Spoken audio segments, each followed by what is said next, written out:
Anyone that grew up with Dragon Ball Z has heard of the Budokai games. The main trilogy alone is one of the most beloved series by fans, and for good reason, and today we're gonna rank it. Budokai was a big part of my childhood, probably my favorite Dragon Ball game growing up. But when replaying Dragon Ball games for this series as an adult, things sometimes change. You notice mechanics you didn't before, you see the game in a new light, and your opinion may be completely different from what you had as a child, for better or worse. But it's important to me to replay these games to completion, so I'm not just ranking them based on nostalgia. And this time, I didn't just replay the Budokai Trilogy, I decided to be a completionist. There's a website called Retro Achievements, where fans have made trophies for each one of these retro games, and they require you to do everything. I've discovered things about Budokai that I never even knew about before. But now that I've done it, mastered all 3 Budokai games, it's time to see where they fall in the ranking. We're playing the original games on PlayStation 2, an HD remake did come out for PlayStation 3 later, but left Budokai 2 out of that collection, so we are skipping the remake entirely. I'm on a mission to complete and rank every Dragon Ball game in history. If that sounds interesting to you, this is episode 7 of the ranking of Dragon Ball games.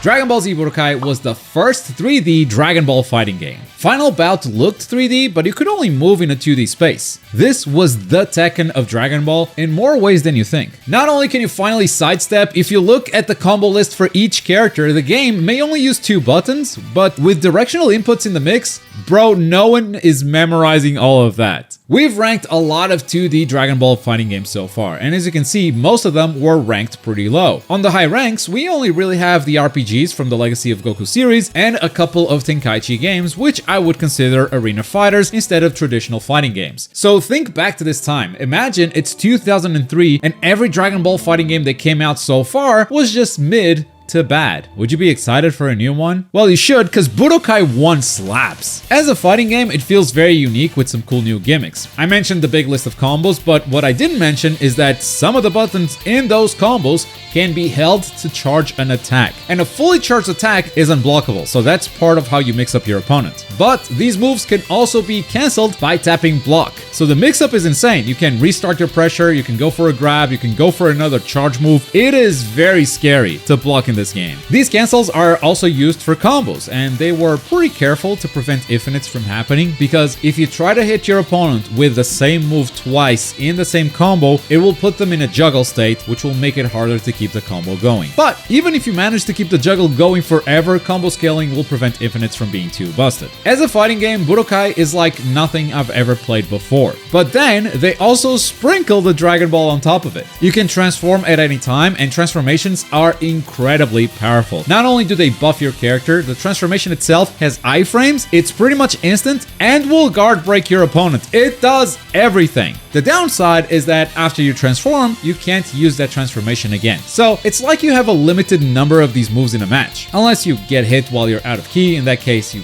kind of do the transform and you can go up again. Budokai is also known for its capsule customization. Everything outside of the basic combos is a capsule you have to equip on your character. You want to throw a Kamehameha? You want to go Super Saiyan? You gotta equip that capsule. Eventually, you do get something called the Breakthrough Capsule, which has all of the character's moves. But you'll be missing out on some other capsules that have some special effects, like the Heart Virus, which depletes the health of both characters over time, unless you also equip the Vaccine Capsule, because that will stop you from taking damage over time. Or capsules that straight up revive you, like the Senzu Bean or Frieza's Chip, bringing your health back to full, and in Frieza's case, making him Mecha Frieza. This was the foundation that the first Budokai laid out. It was a really strong one that the sequels would add a ton of stuff to make it even better. Meaning that unlike the first Tenkaichi, which we ranked last time, Budokai was actually good from the start. It had a few big problems though. The biggest one was probably the roster. The game featured 23 characters, which is pretty good for a first-time fighting game, but it stopped at the Cell Saga. The Great Saiyaman is the final unlockable character, and he's the only one from the Buu Saga. The game does have fantastic outfits, and some of them reference the end of Dragon Ball Z, but missing an entire saga never feels good, does it? The second one was balance, as some characters just don't feel good at all. It's not even that they feel unique or more technical or different, they straight up just feel worse. And the last problem is a general lack of fan service and special moves. A lot of the special attacks are just this generic Ki Blast Super.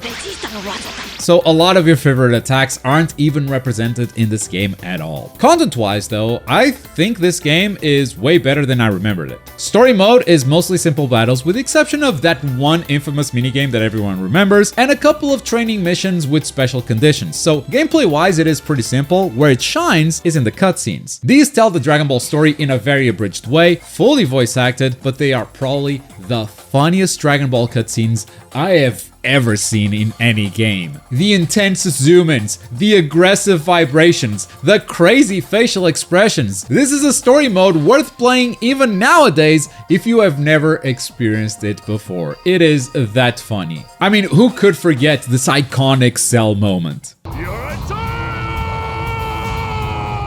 After you beat story mode, you get a few what-if stories as well, played from the perspective of the main villains of each saga. I don't think any of them are incredibly well written, but they follow the trend of being really funny. Outside of that, you have two other modes, the World Martial Arts Tournament, which has 3 difficulty levels. You can pick any character, ring outs are always enabled, and it's the main way to farm Zenny in this game. Zenny that you use to buy all of the capsules in the game if you want the full customization of every single character. Also, randomly, you will get Dragon Balls to spawn in the shop, and it's pretty annoying to find the Dragon Balls over and over because that's the only way to get the breakthrough capsules. Yeah, completing this game was very, very painful. The other game mode is The Legend of Hercule, which is also a series of 11 battles with preset conditions that also comes in 3 different difficulties. And you must beat these battles with Hercule himself. This is a really challenging game mode, probably the hardest content this game has to offer. The Budokai series was fun from the start, which was awesome to see. Story mode was a lot of fun and is still worth playing to this day, plus they laid out a great foundation with this fighting system with plenty of room to grow as well. That said, cutting out the Buu saga and recycling all of those supers puts a big stain on this game. And if you want to get all the capsules, the grind is insanely long. You have to win the world tournament more than 100 times to have enough Zenny for it all. Still, it is the best Dragon Ball fighting game so far, so we will rank it above Hyper Dimension on the C tier, and for this episode we're gonna mark all the Budokai games with Kid Buu in honor of the saga that was cut. Luckily, our boy would make it to the sequel that came out only a year later.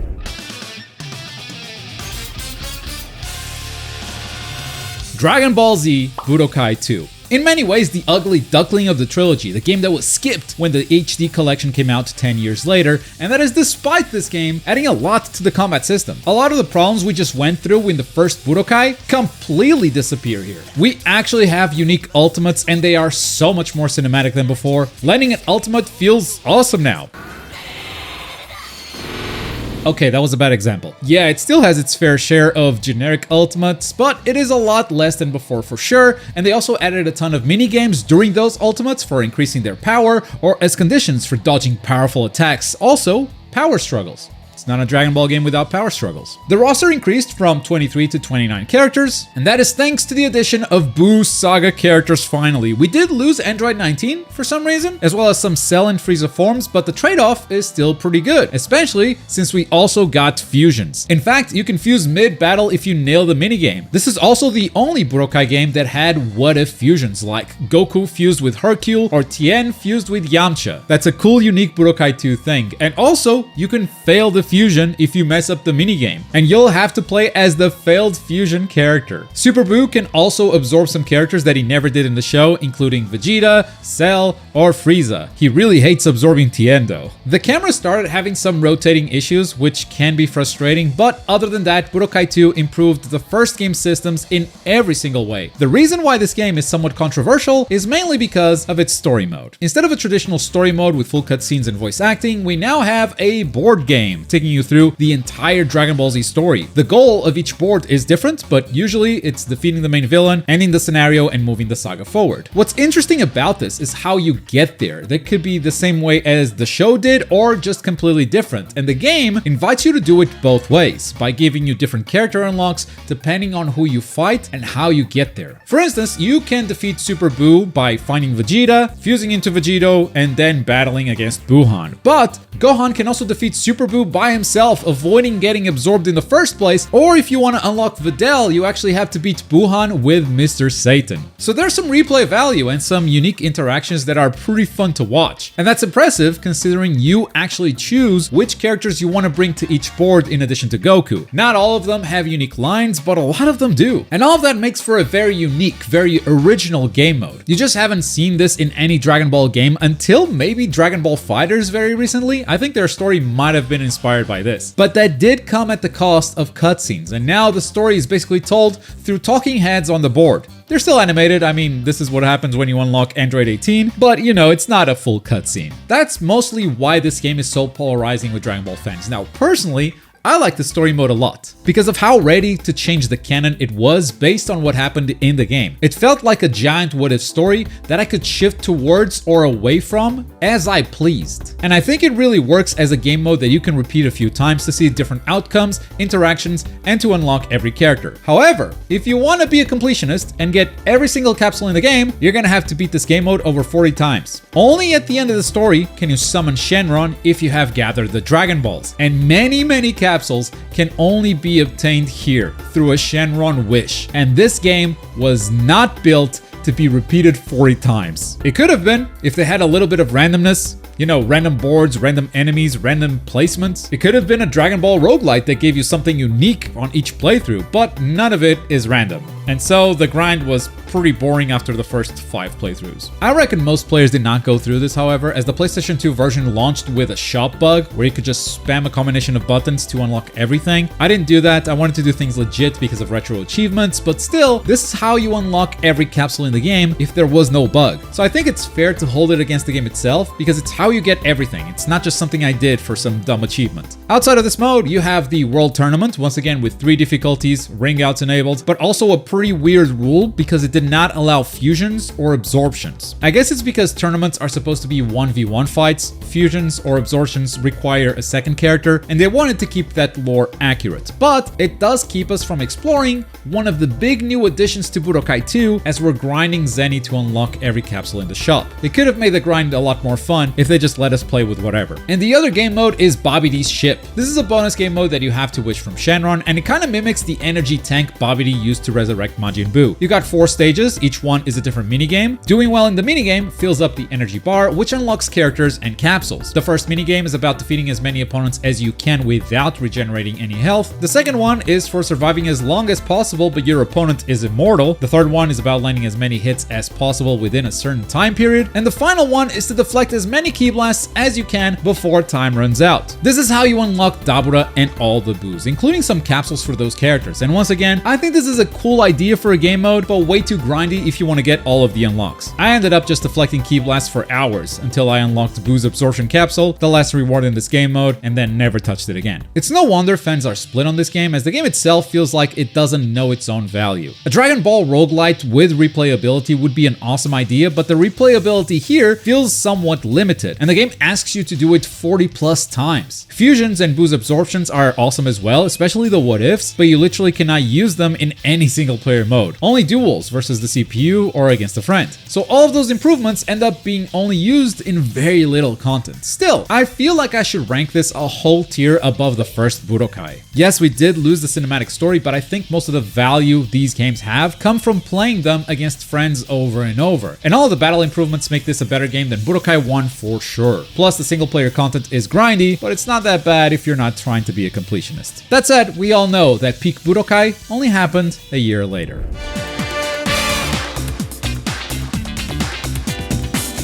Dragon Ball Z Budokai 3 is still one of my favorite Dragon Ball games ever. I can say that so confidently as I just finished playing through it all again. 45 hours of playtime to master it on retro achievements, plus a ton of practice to enter an actual competitive tournament. This game is on another level, and it's all about its new systems. There are some smaller, more fan service ones like beam struggles if both players happen to shoot a beam at the same time, or usable capsules mid-match. But 3 systems that completely changed the game for the better was dodging, vanishes, and hyper mode. Well, hyper mode kind of sucks actually. When you enter hyper mode, you gain super armor and your ki depletes slowly over time. But if you had enough enough ki when you enter the hyper mode, you can unleash your ultimate attack. This is the only way to unleash ultimates now, and that's kinda lame. While ultimates do look better, hyper mode is annoying because as soon as you use it, the best way to deal with it is to just run away from you. While in hyper mode, you can also start a Dragon Rush, which is a series of button presses. Your opponent is trying to guess which button you're gonna hit, so it can stop you from dealing a ton of damage. But all in all, hyper mode is not great. Still feels awesome to hit an opponent with an ultimate after they've exhausted themselves trying to chase you, but as a whole, I don't think hyper mode is very fun. Dodging and vanishes, however, made this game so peak. In this game, if you block attacks, you actually gain ki now. So there's an advantage to blocking, but mix-up is still so scary in this game that they added a new defensive mechanic, which is dodging. If you just mash the block button, you will dodge attacks instead of blocking them, which means you have no block stun and can just straight up punish opponents mid-string. But there's a disadvantage because dodging costs ki. So defensively, you are playing a very active game. You're not just sitting there blocking, you are constantly thinking of what's the best option for you to use. And then vanishes are a combo break mechanic.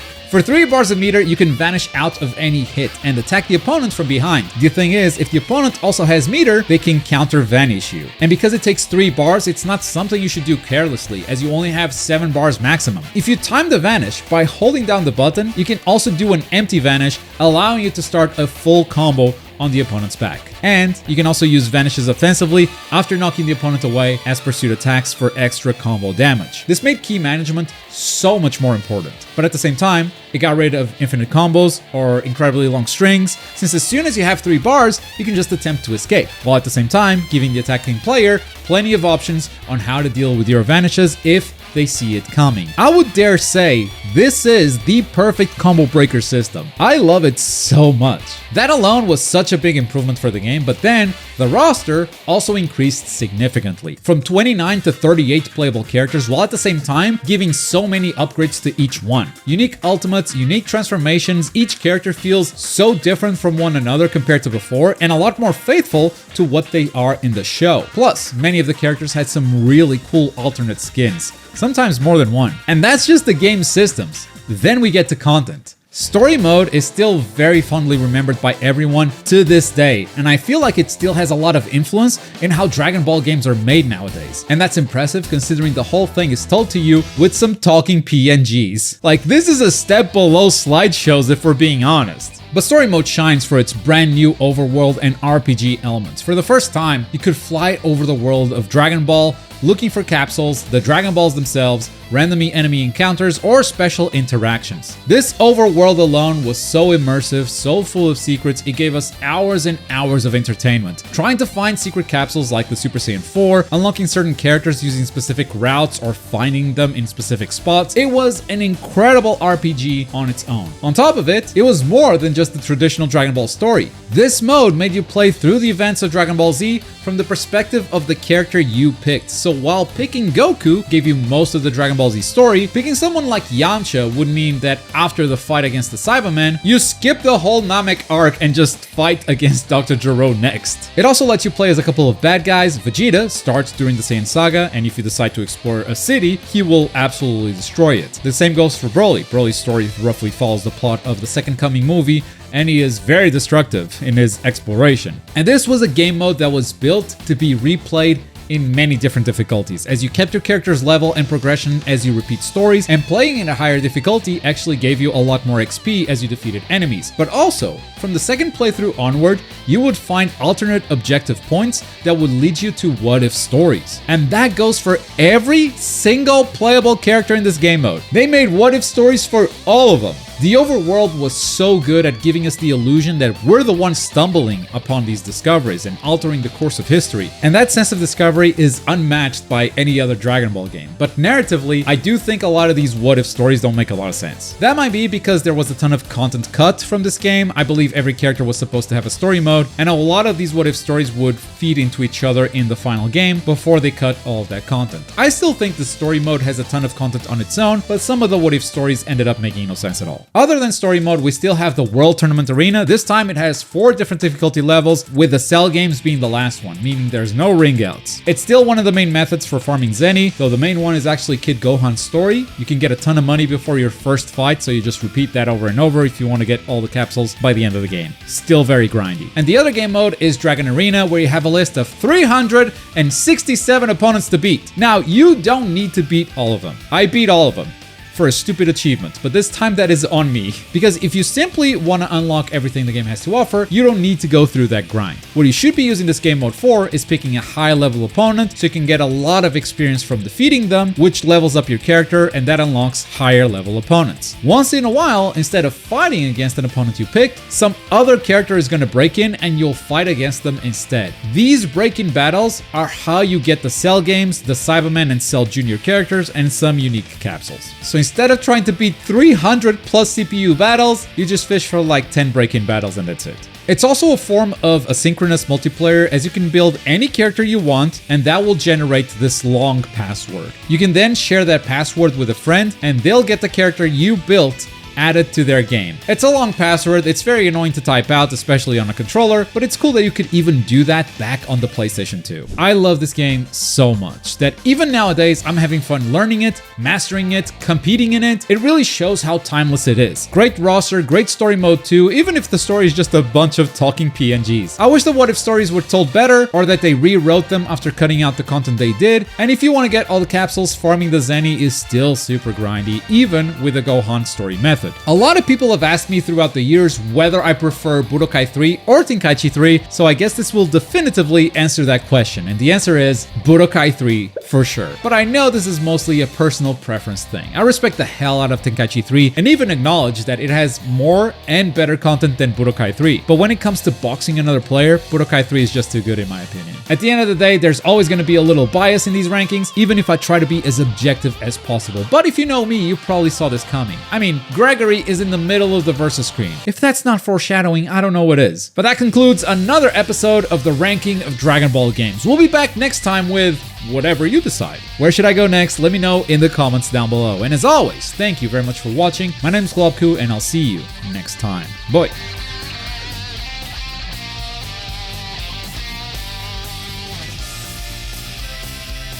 We were going in a way, and then we just hit a wall, and this shit's bad.